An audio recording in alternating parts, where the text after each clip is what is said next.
Diabetes tipo 2 é primeiro uma doença de muita insulina do que muito açúcar. Ué, como assim? Você pode estar se perguntando. A pessoa recebe o diagnóstico de diabetes tipo 2 quando o exame de glicose e hemoglobina estão elevados, certo? Então, como que diabetes vai ser uma doença de mais insulina do que açúcar? Preste bastante atenção que isso poderá mudar a maneira como você vê a doença e como faz o tratamento. Os problemas causados pela diabetes incluem problemas no coração, infarto, problema nos olhos, a perda da visão, problema nos rins, a nefropatia, perda de memória, neuropatia, que é a perda da sensibilidade na ponta dos dedos, aí vira necrose e precisa amputar os dedos. Estes são apenas alguns dos problemas. No link aqui abaixo você descobre 34 doenças causadas pelo excesso de insulina. Estes problemas começam 10, 12, 15 anos antes do diagnóstico de diabetes. Peraí. Como é que é? Isso acontece mesmo antes do nível de açúcar estar alto no sangue. E como isso pode acontecer? Isso acontece porque nesses 10 ou 15 anos a insulina estava elevada para compensar o excesso de açúcar. Você concorda comigo que a principal função da insulina é diminuir o nível de açúcar no sangue? Então, durante todo esse tempo, esses 10, 12, 15 anos, a insulina esteve alta para poder lidar com esse excesso de açúcar e impedir que ele subisse muito.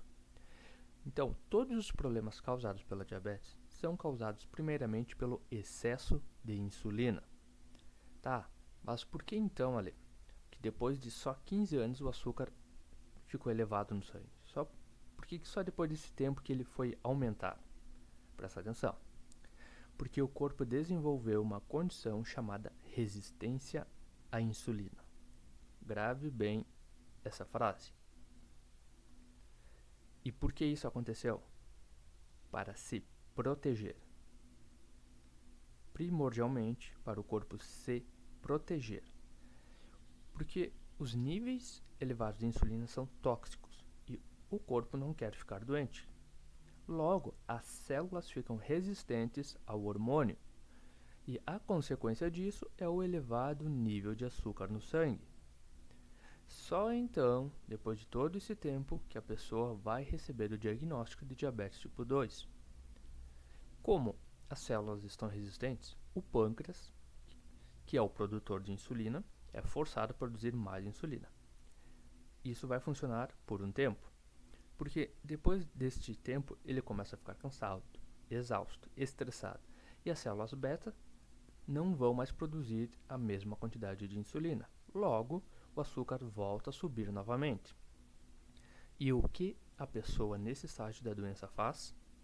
Recebe medicamentos para forçar ainda mais o pâncreas. Esse ciclo vai até o esgotamento do pâncreas, até onde ele não vai mais produzir nada de insulina. E o que acontece a seguir? A pessoa precisa injetar insulina, causando ainda mais problemas. E esse ciclo doentio continua por anos. Tudo isso, todos esses problemas, todo esse sofrimento poderia ser evitado? Com certeza. Se anos atrás, lá no começo, quando a pessoa fez os exames de sangue, tivesse feito também o exame para checar a quantidade de insulina, todos os problemas e dores seriam evitados. O médico iria ver que a insulina estava elevada e daria o tratamento correto, e jamais iria receitar insulina para quem tem diabetes tipo 2. Entendido? Então, o nível de insulina sobe antes do nível de açúcar. Espero que tenha entendido, que tenha ficado claro. Obrigado pela sua atenção e até o próximo conteúdo.